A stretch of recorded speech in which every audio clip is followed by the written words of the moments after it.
All right, time now to chat with our Ravens writer at The Athletic, Mr. Jeff Zrebiec. Jeff, thanks for doing this, man. My pleasure, man. Thanks for having me.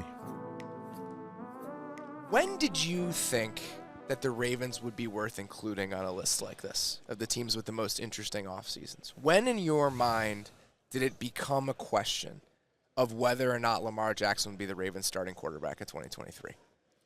You know, when late summer, when they cut off negotiations and said, we'll get back at it next year, next off season, and try to get it done, I think you thought, okay, well, they've had a long time to do this. What is going to be the 1 or 2 months between after the season ended and before they go to the combine? Like, if they weren't able to do it before then, how are they going to be able to do it then?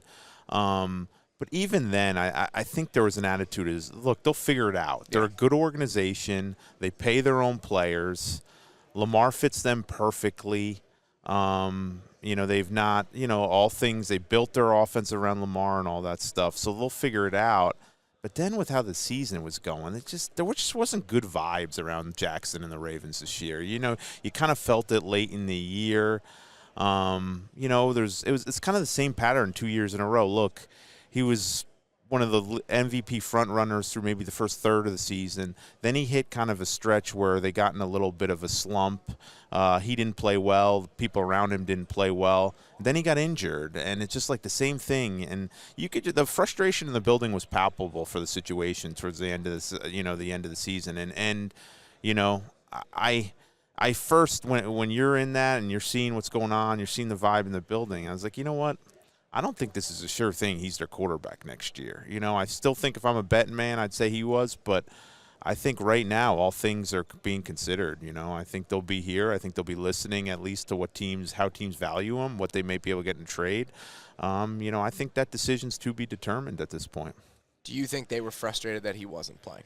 I think so, yeah. Now, look, he was hurt. This stuff is always tough to figure out. He was hurt, and I think they understood. I think the frustration was more at the situation than at him necessarily. Okay. I mean, that's an important distinction. Yeah, here you are, second straight year. You're trying to survive. You're trying to win key games down the stretch, and your starting quarterback's not there. I mean, who wouldn't be frustrated with that situation? But sort of Lamar, he's different in a lot of ways. He's unique in how he handles things. We all know, we've talked about it ad nauseum, he doesn't have an agent. He has a very small inner circle, so you don't always hear his perspective. And he's not one of these guys that he's going to hang around the building 24/7. Like Lamar, when he kind of gets in his own world a little bit, and that's not a criticism. It's just how he is, how he handles things. So I don't think he was around the building a ton late in the season, and that's just kind of how he approaches it. I think when he's not out there, he gets down, and sometimes he doesn't want to be in the mix, right? All the time, where he's in the building and he's talking to coaches every day. That's sort of not his way.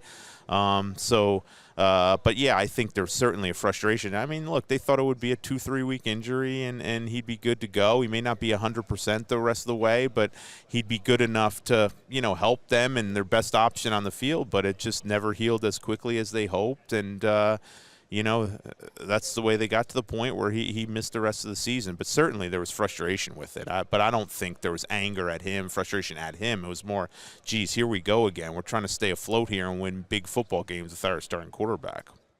I always, like you, when I'm looking at the tea leaves, my thought is I'm just going to go with the thing that is within the box, right? Mm-hmm. So if they don't come to an agreement on a long-term extension, they'll just tag him. And if they have to tag him twice, they'll tag him twice because he's the sort of player that's worth it.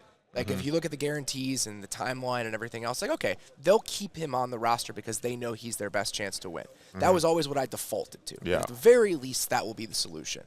Now, it feels like that's far from a guarantee.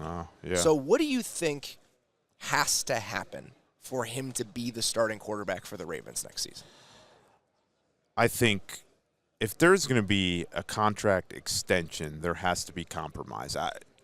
Steve Bisciotti made this clear when he did an interview with a couple of us at the owner meetings. just because the Cleveland Browns did what they did with the Watson contract does not mean I will. And that's not an organization the Ravens owner is going to follow. And he's just he kind of dug his feet in the sand, and they've been unwilling to move off that fully guaranteed contract. They've been willing to make him like the second highest paid, give him the second most guarantees. They just haven't been able to do the Deshaun Watson plus. Do we have a sense of what those numbers look like and what he's turned down?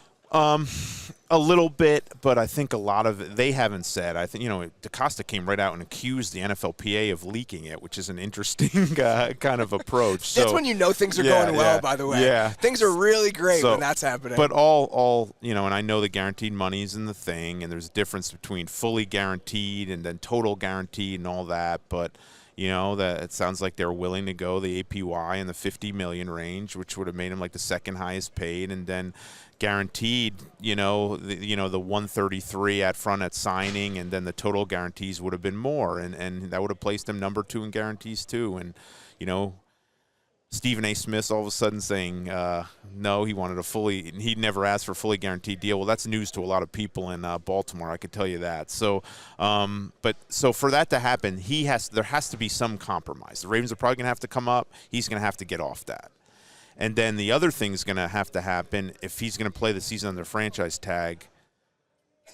He's going to be out there with an opportunity to, say he gets tagged and I don't even think it's, and we could go into this a little bit, but I don't even think it's a definite that did he go the exclusive. I think they've talked about. I'm not saying they're going to do this, but they've at least said non-exclusive. Look, go shop, go out there and see what's out there. That to me is crazy. Yeah, I mean it's certainly risky because if I'm Atlanta.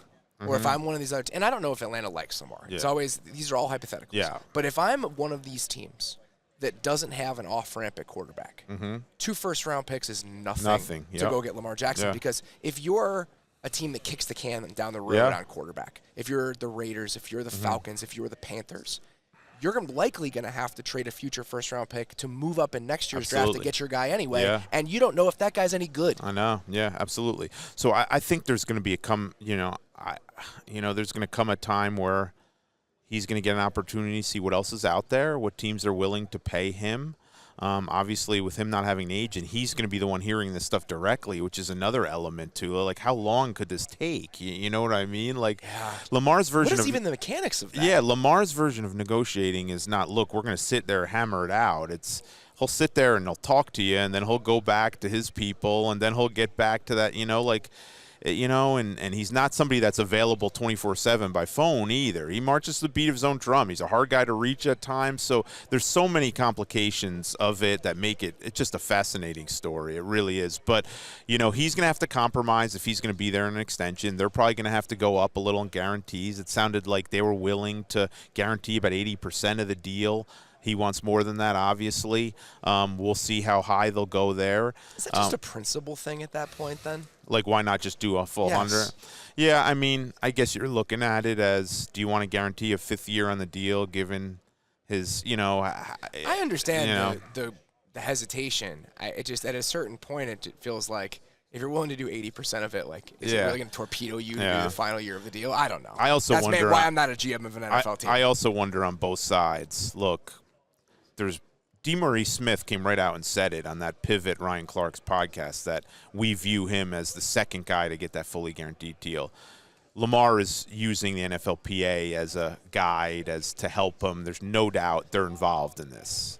They're not involved in Justin Herbert. They're not involved in Joe Burrow and Jalen Hurts. They're involved in Lamar Jackson negotiations. So they want him to be that second fully guaranteed guy. And there's no doubt also, I don't think Bisciotti wants to be the second owner to give it. So I think there is some, pressure on both sides. I can't imagine other NFL owners want this to become a trend. So I think that's at play too. It's a fascinating situation. This explains why they've been at a kind of a contract stalemate for well over a year now. And the problem is, my first thought is, okay, if you're worried about the guarantees into the 4th or 5th year, just do a shorter term deal. Yeah, but then the flexibility you give up by doing that, you put yourself in a really tight spot team building wise. Yeah, no, absolutely. And look, could he play the season on the franchise tag? $45 million if they do exclusive. Like, how are they going to build a team? I mean, they need to completely rebuild their receiving room. Yes. They need another cornerback opposite Marlon Humphrey. They probably need another, starting guard. Like, where do all these pieces come? Where's the money? Especially if it's not a long-term proposition anymore. I know. It's for 1 year. Exactly. You don't know what's going to happen down the road. Yep. There are some teams that I think would be willing to play the quarterback on the tag in that circumstance because it's about self-preservation, right? We have to make sure that we're getting everything we can out of this season. The Ravens don't operate like that. No, they do not. Eric DeCosta doesn't need to operate like that. So it almost feels like where the franchise tag felt like an inevitable contingency if they couldn't come to an agreement. Him playing on the tag now feels like kind of a far-off proposition to me in this weird way. And you look at it in even a bigger picture, like, could you get away with it? He's been around for a while, but you're Todd Monken. You're trying to install a darn offense. Yeah. This is going to be a new offense.